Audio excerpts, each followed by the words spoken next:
श्रद्धेय प्रधानमंत्री जी, नवसारी गुजरात से एक अभिभावक सुश्री सीमा चिंतन देसाई आपके सम्मुख एक प्रश्न रखना चाहती हैं। महोदया, कृपया अपनी बात रखें। मोदी जी, नमस्ते। I'm Seema Chintan Desai from Navsari, a parent. Sir, आप इतने सारे यंगस्टर्स के आइकन हो, रीजन। आप सिर्फ बोलते हैं और जो बोलते हो वो करके दिखाते हो। सैल्यूट्स। सर, एक प्रश्न है। भारतीय ग्रामीण अंचल की बालिकाओं हेतु अनेक योजनाएं चल रही हैं। इसकी प्रगति के लिए हमारा समाज क्या योगदान दे सकता है? कृपया मार्गदर्शन दें। धन्यवाद। धन्यवाद महोदया। मान्यवर सीमा चिंतन देसाई जी ग्रामीण क्षेत्र की बालिकाओं की शिक्षा को लेकर चिंतित हैं और श्रीमान से जानना चाहती है कि इस दिशा में आपके मंतव्य क्या हैं। माननीय प्रधानमंत्री जी। वैसे मैं समझता हूं कि स्थितियां काफी बदली हैं। पहले के समय में जब शिक्षा की बात आती थी तो माँ बाप को लगता था कि बेटे को पढ़ाना चाहिए। अपने लिमिटेड संसाधन से भी उनको लगता था कि इतने ही स्थिति है, चलो बच्चा पढ़ेगा तो कुछ कमाएगा। और कभी कभी कुछ माँ बाप ये भी कह देते थे, अरे बेटी को पढ़ा के क्या करना है भाई, उसको नौकरी थोड़ी करवानी है, अब वो तो अपना ससुराल जाएगी, वो अपना जिंदगी का गुजारा कर लेगी। ये मानसिकता का कोई एक कालखंड था। हो सकता है आज भी कुछ गांवों में कहीं पर इस प्रकार की मानसिकता बची हुई होगी, लेकिन बाय एंड लार्ज आज स्थितियां बदली है और समाज बेटियों के सामर्थ्य को जानने में अगर पीछे रह गया तो वो समाज कभी आगे नहीं बढ़ सकता।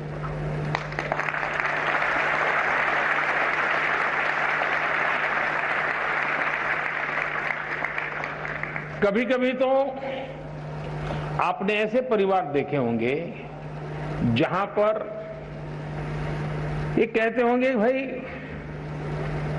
बेटा तो होना ही चाहिए ताकि बुढ़ापे में काम आएगा,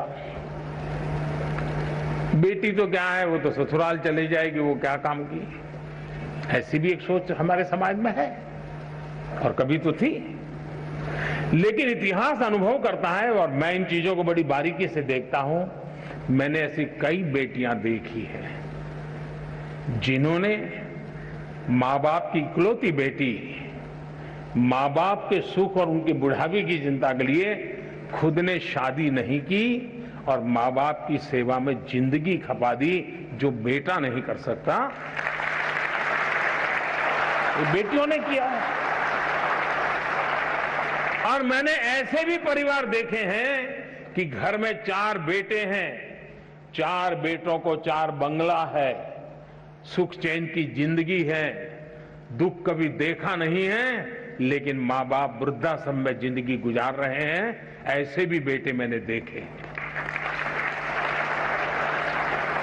इसलिए पहली बात है, समाज के अंदर बेटे बेटी एक समान, कोई भेदभाव नहीं, ये आज के युग की अनिवार्यता है और हर युग की अनिवार्यता है। और भारत में कुछ विकृतियां आई हैं, आने के कुछ कारण रहे होंगे, लेकिन ये देश गर्व कर सकता है। अगर गवर्नेंस की बात याद आया करें तो किसी जमाने में अहल्या देवी का नाम आता था बेस्ट गवर्नेंस के रूप में। कभी वीरता की बात आए तो रानी की झांसी लक्ष्मीबाई का नाम आता था वीरता के लिए। बेटियां ही तो थी। यानी कोई युग ऐसा नहीं होगा। और हमारे यहां तो विदुषी, ज्ञान का भंडार बेटियों ने करके दिखाया है। तो पहले तो हमारी अपनी मानसिकता, दूसरा आज स्थिति बदली हुई है। आज तो आप देखेंगे नए जो बच्चे स्कूल आते हैं ना, तो बेटों से ज्यादा बेटियों की संख्या होती है, ये हिसाब आ रहा है। आज जो बेटियों के एस्पिरेशंस हैं, आकांक्षाएं हैं, वो कुछ कर गुजरने का जो जज्बा है, शायद कोई भी हिंदुस्तानी गर्व करे ऐसा है। और उसको हमने अवसर देना चाहिए, और वो अवसर हमने इंस्टीट्यूशनलाइज करना चाहिए।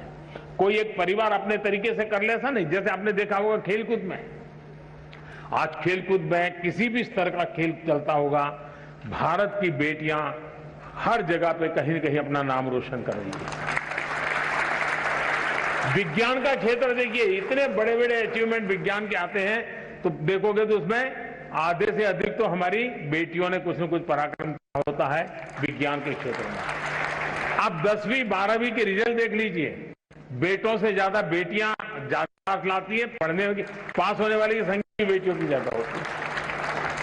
तो आज हर परिवार के लिए बेटी एक बहुत बड़ी एसेट बन गई है, बहुत बड़ा परिवार की शक्ति बन गई है।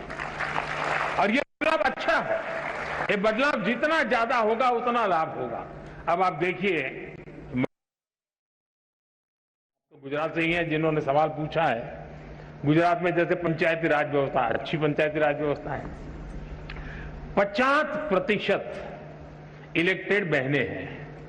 कानूनन व्यवस्था है कि 50%, लेकिन एक्चुअली चुनाव के बाद स्थिति ये बनती है कि चुनी हुई महिलाओं की संख्या 53%, 54%, 55% है। यानी वो अपने रिजर्व सीट से तो जीती है, लेकिन वो सामान्य सीट से भी जीत करके 55% तक कभी कभी जाता है, और पुरुष 45% पे आ जाते हैं। इसका मतलब समाज का भी माताओं बहनों पर विश्वास बढ़ा है, तभी तो जाकर के वो जनप्रतिनिधि बनकर के आते हैं। जब आज हम आजादी का अमृत महोत्सव मना रहे हैं, आज हिंदुस्तान की पार्लियामेंट में सबसे ज्यादा, आज तक के कालखंड की सबसे ज्यादा विमेन एमपी है।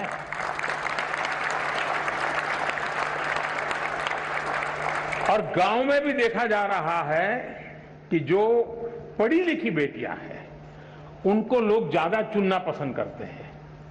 भले वो 5वीं हैं तो 7वीं वाली बच्ची को, बहन को चुनाव में जीतने के पसंद, 7 के सामने कोई 11वीं वाली है तो उसको पसंद करेंगे।